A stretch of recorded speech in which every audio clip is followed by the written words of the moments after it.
很多爱车的人都会想方设法的让自己的车免受任何外在的伤害。最近就有网友留言问，我家门口是一个坡，每天车都停在斜坡上，这样时间长了对车有伤害吗？下面我们就一块分析一下这个问题。其实这个情况我也是每天都在经历，我每天晚上回家也是把车停在一个斜坡上。还是先说答案，把车长时间停在斜坡上肯定要比停在平地上更伤车。要说车的哪个部位最受伤，排第一的就是手刹。有点常识的都知道，车子停在坡上的时候会往下溜，为了保证不溜车，手刹就会一直绷紧受力。现在汽车最常用的手刹是机械手刹跟电子手刹。机械手刹是用一条钢丝拉紧刹车片来实现制动，车子长时间停放在斜坡，手刹长时间受力肯定会降低寿命。第二种是电子手刹，其实道理是一样的，不管是拉锁式电子手刹还是卡钳式电子手刹，都会因为更长时间的工作导致寿命降低。所以车子长时间停在坡上，应该比车子停在平地上更频繁的保养和检查手刹。第二个是对车辆的悬挂也是有影响的。坡道停车时，坡道下方的一边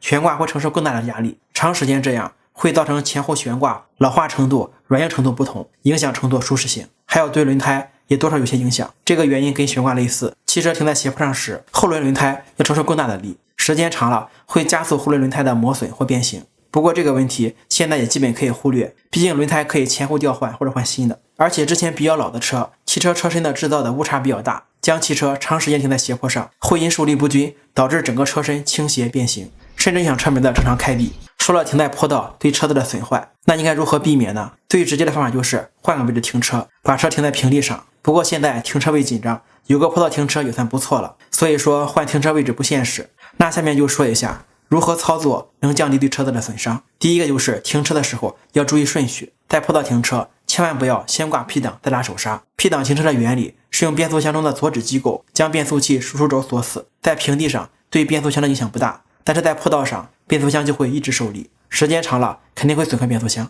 所以在坡道停车时一定要先拉手刹，等车停稳之后，手刹使上劲儿了再挂 P 档。肯定有人说手刹还是会受力，还是有损伤啊。其实还有个方法自古就在使用，那就是停车的时候在车后轮放木头或者石头。不过这样也有缺点，一个人操作有点麻烦，需要先停车，然后下车在后轮放置木头，再上车松手刹，让车轮紧靠木头，最后再拉紧手刹下车。车后轮放木头的好处是既可以保护手刹，也多了一层防溜车的保险。最后再来说一下，其实现在的汽车质量已经不是以前能比的了，各种极端路况在车子设计的时候就已经考虑到了，所以我们也不用太过担心。但是平时的车辆保养维护还是必须的。当然如果不嫌麻烦，车后轮放石头还是最推荐的做法，但是下次开车的时候不要忘记拿开。好了，今天的视频就到这里，如果觉得我视频中的内容对你有帮助，欢迎点赞评论，我们下期视频再见。